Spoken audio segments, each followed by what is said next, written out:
Today, there is interesting news from the Kurakhove direction, Donetsk Oblast. Here, the Russians attempted to disrupt the rear of the Ukrainian defense line by conducting a rapid uppercut attack.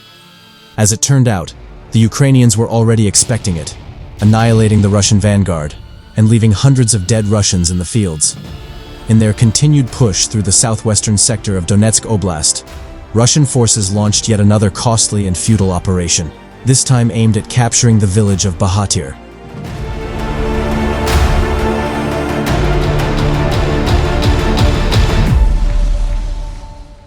The strategic ambition behind the offensive is clear, as the Russian command wants to press along the Zaporizhzhia-Kostiantynivka highway, potentially advancing toward the regional border between Dnipro and Donetsk.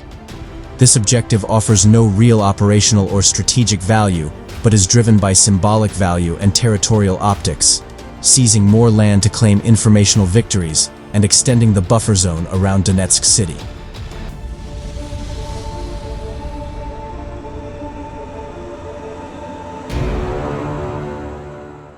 To achieve this, Russia has pursued a series of tactical maneuvers designed to cut off Ukrainian positions along the highway. These so-called uppercut movements seek to rupture Ukrainian lines from the south, bypassing major defenses to isolate positions further west. The pattern has already emerged. First Dakhny, then Ulaki, then an attempted advance toward Kostiantinople, each involving flanking efforts aimed at squeezing Ukrainian logistics and forcing staggered withdrawals. Bahatir became the latest focal point in this creeping assault.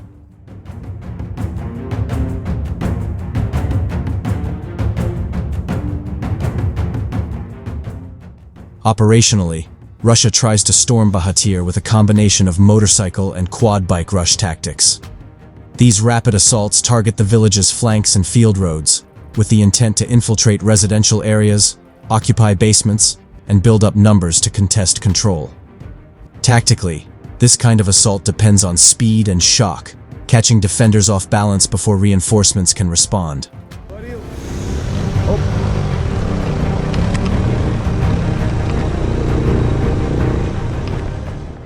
But Ukrainian forces were ready, and the result was a disaster for Russia. In what can only be described as a massacre, dozens of Russian troops were killed in open terrain as they attempted to cross mined fields and exposed roads. Ukrainian kamikaze drones struck with devastating precision, obliterating motorcycle teams mid-advance. Minefields tore through columns of bikes and quads. Grenades dropped by drones finished what remained. Russian corpses and wreckage littered the approaches to the village, turning the attempted assault into a bloodbath. The attack failed to even reach its staging objectives, and most of the force was annihilated before reaching shelter.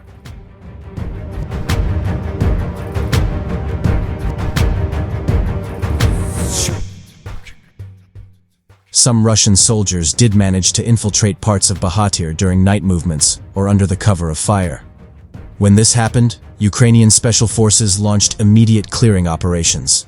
These are not random responses, but pre-coordinated sweeps designed to prevent Russian troops from consolidating within the village.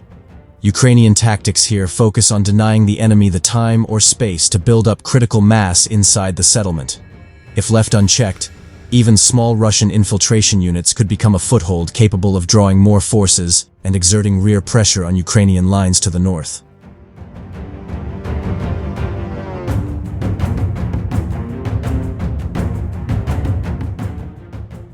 The counterattacks proved successful, and by the end, Ukrainians had ensured the village was 95% free of enemy presence, securing its functionality as a defensive position, as holding Bahatir is vital. By nullifying all Russian gains and making the Russians lose hundreds of soldiers for nothing, the Ukrainians underscored the futility of the Russian attacks and the general Russian approach to the war, where thousands are thrown each day into the meat grinder with more political than military logic, and yet the results are missing.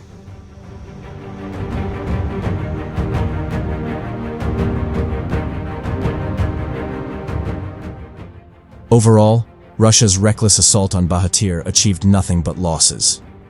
If they have managed to establish control there, the Russians would have had a launch pad to undermine the defense of Constantinople and force Ukrainian units to retreat, not because of direct defeat, but due to severed supply lines and the looming threat of encirclement. For Ukraine, however, the successful defense and counteraction show how discipline, coordination, and clever usage of weapons like drones and mines can turn even a vulnerable frontline village into a fortress and a graveyard for the invaders.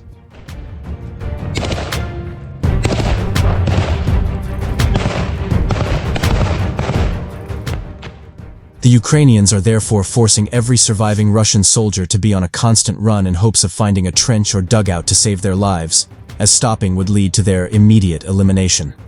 To avoid being struck, Russian soldiers are using motorcycles to reach the Ukrainian positions, since they are more difficult for drones to track and strike. However, the Russian motorcycle assault units had their way blocked by anti-tank ditches prepared by the Ukrainians. This gives ample time for the Ukrainian drone operators to carefully target and eliminate the Russian forces that are being funneled into a kill zone.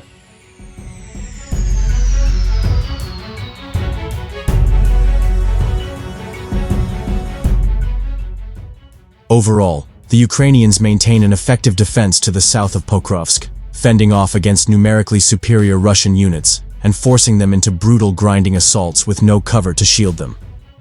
With the Skala Regiment's veteran drone and artillery units reinforcing the defense, Russian soldiers seem to stand no chance at all. The intensification of Russian attacks across the whole of the Pokrovsk direction is most prominent here. Russia desperately needs to widen its western pincer to continue its effort to take Pokrovsk into a pocket and avoid a repeat of the grueling and costly urban battle raging in Toretsk.